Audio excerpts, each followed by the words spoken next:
You guys, look at this beautiful Friday, man. Northwest. Sometimes you wonder to move or not to move, but I wanted to come here outside, continuing with the series of using the bands at home. But I guess today we're gonna do it outdoor. But it's very important because today I'm gonna show you how to use the single strand band for like the workout of the day, whatever bands you have at home. So I'm gonna turn the camera over here. Early this week, hopefully you guys can see from there. I took you guys through the workout with the bands with the handle. Okay, so today I'm going to show you the workout with the band without the handle. Now, keep in mind, I'm going to go through this series about 7 or 8 minutes of a workout, one set. So you're going to do it through two sets, right? Now, if it's very cool if you're dealing with like knee pain or chronic wrist pain, like my friend Agnes, she tends to have some wrist problem. So this is a great workout for folks like that. Again, we're working on strength conditioning. So the color of the band that you want to use is the one that is challenging for you. The one that you can do 15, 20 reps, that's too light for you. So you might want to upgrade the level. Okay. Now, before we get started, you want to find a place at your location, at your home or your gym, wherever you are, that has a 3-point. We're going to use two because I don't have something about shoulder height, but technically we want something at your shoulder height that you can anchor. So like I'm using the goal post here. So if right where the camera is, I will attach my band there, or a doorway, a door hinge right there. And then another one around between your hip and your knee, depending on your torso length, right? And last but not least, at your ankle. Okay, that'll be closer to the floor. And once you set those three, then you're set to go and start working out. Okay, so let's get started. Hopefully you join me. Feel free to share like you guys been doing, and of course, most definitely send me a message directly if you have any specific questions of the what if or what if not. Okay, so we're gonna start. Like I said, two anchors today instead of the third. We're gonna skip the top one. I'm gonna be using, I call it the rabbit ears, because they're super handy. They cost you like 10 or 12 bucks at the equipment store, and you can attach it with anything. Now, on that note, before we get started, if you happen to have one of these therapeutic tubing that we cut at the clinic and we gave it to you, the way you create a loop is simple. You double it up, and then you create a nice knot at the end, and there you have a handle. Okay, so for those of you guys are somebody asked me, what if I have one of these surgical tubing, sometimes they call it, that's how you manage it. Okay, so let's get started. So again, I'm gonna start at the bottom. Most of it is gonna be legs, hips, and overall core. Okay, like I did before, I'm gonna set up my timer so I can just focus on the movement. I'll be standing more towards the turf instead of the grass. So unless you want to challenge your balance, then you can stand on the grass. All right, so anchor down, and here we go. So the first one we're going to work is the hip. So I'm going to go from tight to tighter, never slack, and make sure that it's super tight, right? And of course that it's super well anchored so it doesn't snap from the door. And you're going to pull here, lock it in, pinch your shoulder blade, and then drop the knee, which I call the reverse lunges. I love it because you save your knees and you just kind of set your range to where it's comfortable. And then, like I said before, we're going to use the timer so I can focus on the leg part. And right now it's all about the thigh. Typically you want to know, or you know that you're at the right spot because you feel the stretch going through here, and all the work is on this leg, the non-moving leg. That's where the work is at. And like I said earlier, we're going to do one set. You want to do two sets at home once you're done with this, but it will take us about 7 or 8 minutes. Okay, so there's one. So I'm going to try the other leg. There. We'll lock it in so I'm not using my arm. So just lock it in. The band is taking me forward, and that's what I'm fighting, right? I'm going down, but the bands want to take me forward. Okay, and again, I'm going back so I feel the stretch here, and let the front leg, the non-moving leg, do the work. Really good modification if you have like knee problems and whatnot. So that should get your quads and your hips working. Okay, now we're going to continue on the lower anchor, the one by the ankle. Okay, now we're going to start working through the upper back. Okay, now Now with the upper back, what we're gonna do, we're gonna pull back every time we drive the knee up, okay? So I'm feeding through, you can grip it on, whatever you want. If you don't have the handles, you can grab both, right? And you're gonna pull every time you drive the knee up. So now you're gonna pinch your shoulder blades and still work the butt on the thigh, okay? So I'm gonna do it without the handle for one. I'm gonna flip it here real quick. And then with the handle for the other one. So you can get an idea. So here we go, timer's on. So straight arm, straight leg, and then pull. Arm straight, pull. And again, I'm pulling back. The band is trying to take me forward, and that's why I'm working. Make sure you pinch your shoulder blade. Don't sink your neck in, okay? That's how you get into neck trouble. Just through those postural muscles on your upper back. Pinch, release, no speed, and there's one. Now for the other leg, I'm gonna do it with the handle in case you have a handle, okay? Hopefully we get done before the soccer lunch league comes here. All right, here we go. So it's there, and again, rev it in. Now I have the handle, so I have to go fire a little bit more so I can feel the band taking me forward. And again, strength conditioning, so we're working on 12 reps, right? There's a little bit of a knee bending. Never overlock or get your knee too straight. We call it hyperextended, because then you get your ligaments so lax, okay? So with the lower, that's your lower part.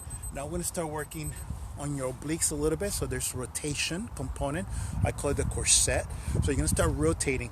Notice my feet, or my foot, how it's pivoting, and I'm working up the butt cheek all through the rib here, through the corset, and then I finish with the arms, okay?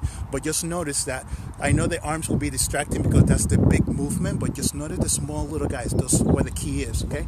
So we're gonna do one side and then the other side. Again, setting on my timer, so I can focus on the movement. Find where it's pretty tight for me, and watch this leg. So I start at the knee level, and then I go somewhere around the shoulder level. So you're moving up. If it's too hard, you can bring it to the hip level, knee to hip, or you can go up to the shoulder level. And it's taking me that way, and I'm fighting it tight to tighter. There to there. Okay. So I'm not flat-footed, I'm lifting. Now I'm gonna do it a little bit further here so you can see it, what's happening on the inside leg. This one stays, this one is your pivoting one, your turning leg. So watch it, check it out. So we go knee level, it's pretty tight. Now pivot that way. See that? Hip level, if it's too intense for you, and then you can work your way up to higher level. But I always dropped into a squat and then come out swinging. There to there. And just really get this butt cheek all through that corset to work, okay? So that's the lower anchor. Now we're gonna move to the mid-level anchor, which is somewhere between your hips and your knee, okay? And now the fun begins. Because now you're gonna work your leg and your upper, so you're stuck literally with your core. All right, so I'm gonna turn my back to you a little bit, kind of like this way. And now watch what I'm gonna do. Arm is gonna be your moving, and I'm gonna do one without the handle, the other one with the handle, okay? So thumbs up, so you don't get it on the neck. And every time I step out with the opposite leg, I'm gonna punch out, okay? So again, we're gonna work that hip. So feel the stretch, work, right? So it's almost like a ping ball effect. So timer set, and here we go.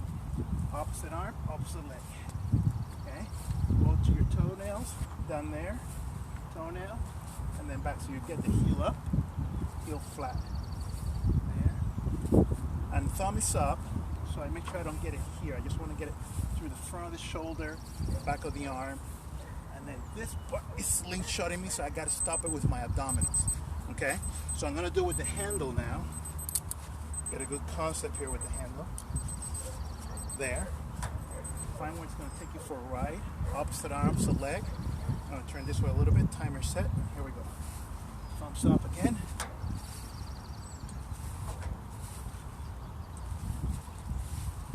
Heel up, heel flat, heel up, heel flat. again, front of the shoulder. When you push, when you come back, you want to feel that slingshot stopping you with the abdominals and the butt cheek. Right? And there's your timer again. Okay. Now we're gonna go a little bit more into the hamstring, the butt cheek, at the expense of the back of the arm, the triceps. Okay. Hopefully you guys can see that. I'm gonna try to turn the camera a little bit more. There we go, and see what happens. So we're gonna dive in, or bow down, I call it. Now, if this level is too easy, you can try this exercise at the shoulder or higher anchor point. Okay. But you're gonna keep one set of toes back there, and then you're gonna bow down at the hip, not the squat, but bow down as you grab onto the band and then go down. This part is taking me forward, but I'm fighting it using the back of the arm. So every time I go down here, I feel the stretch on the hamstring and the work through the abdomen. So toe and then up. So it's down, and I'm doing the first one without the handle, so you guys can get an idea there. Or you can grab it this way, right to the toes. Your eyes, very important. Your eyes gotta be looking forward, not down. Just like an airplane, right? Nose of the airplane stays up. The airplane's up. If you start looking down, that's when you start feeling the low back. Okay? We do the same thing for the other leg. You can switch your hands. I'm gonna put the handle, so those of you guys that have the handle can follow along for the other leg. But again, one muscle group stretching, the other side is working, and you always have one stabilizing you, and that's your core. Okay, that we're gonna be working. All right, so let's try the other leg. Toe box on the back, so it's not a balance deal. You always have contact with the floor. Find the slingshot where it's gonna take you forward. Set up your timer and you bow down, not a squat, it's bow down. So you're looking forward to the toes, then up, there, then up. Sometimes I tell clients to visualize like you're on a diving board and you're about to jump in the water, and that's how you're gonna be kind of folding forward instead of hunching forward, right? So you wanna be looking forward at the water. Okay, there's your timer. Okay, we got last one, and this one was inspired, I don't know, probably 10 years. It's from Thai Bo, so that's how long ago I got inspired by this exercise. But it really works your obliques muscles right through the internal obliques. They're really good. It can get your pulse rate up. So it's a nice blend to finish your first set and then go into the second set. And again, we're just doing one set, so at home, run it through again, 12 reps for strength, right? That's what we're working on. So one shoulder is the one that you're going to be anchoring, and that's the knee that you're going to be driving out, and the elbow is driving to the hip flexor here, not the knee, but the hip flexor is really close and personal. The key component on this one, be set up where you feel like the band is going to take you backwards. Okay, so you want to find that slingshot. And again, a reminder, if you're using a door or something, make sure it's really tight, right? Because it hurts like the dickens from what I hear. All right, so find the slingshot effect, right? Lock it on the shoulder so there's no pumping action going over the arm. And then the set of toes are the same as the shoulder. That's the one that you're gonna drive up. So you're gonna drive into here, kind of think like an MMA knee drive, right? You're gonna lock it in, bring it in, and never flat-footed. You don't want to go flat. You want to be always engaging the butt cheek and let this guy work. So stabilize it, stretch, work, stretch, work. So there's no up and down on this leg. She's just holding you steady there.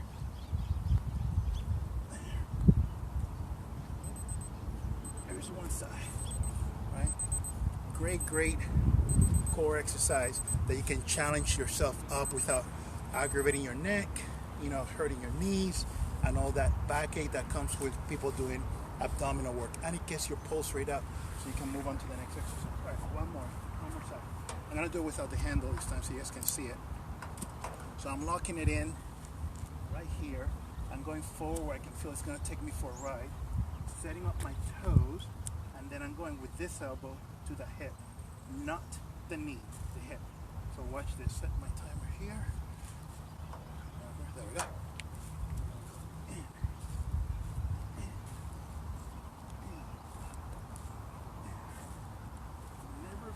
always on my toe. If I go here, that's, you know, that's when you start feeling the low back. So that's another cue. You feel the low back, you're going flat footed. And one more from a good measurement. So you run that routine twice. That should take you about 7 or 8 minutes, really. So that gives you ample of time to do cardio, mobility and flexibility stuff, and you'll be done with your workout within 40-45 minutes. Now next time, or probably next week, I'm gonna bring you guys the whoopee cushion, I call it. It's a core cushion. I love it. If you have one, comment below and I'll send you an add-on advanced exercise for it. But if you can see here, it has like a little valve, and that's the best part because you can deflate it and travel with it. It's great for it's great for sitting on it instead of on a ball. I use this one sometimes when I travel long, more than 4 hours drive. I use it on as a back support, but we're gonna use it for core work. It will be great. So stay tuned for next week. But in the meantime, for sure, let me know how you like this whole series this week. We work on strengthening because those of you guys that were trying to manage your weight loss with, you know, on your upper torso, like typically chest, you know, and belly, that's what you want. You want strength. Now, if you're bottom heavy, remember there was that add-on. So go back about 2 days and we talk about people that tend to be bottom heavy, that most of your weight is accumulated on the lower body and your upper torso is pretty good. So go back a couple of days. We did a bottom heavy or bigger on the bottom kind of body shape series on that using the band. Okay, and again, you can buy these at Dick's Sport, order them on Amazon. There's one set here that I got on Walmart. That's the one that I give away to clients or ship them out to them whenever they don't have one to start with. In the meantime, you know, guys, I'm gonna let you guys go. I'm gonna do some shooting here before my game. I got my cleats there, and I'll wait to hear your comments and enjoy the lovely day. In the meantime, stay well, stay healthy. Talk to you guys later. Bye.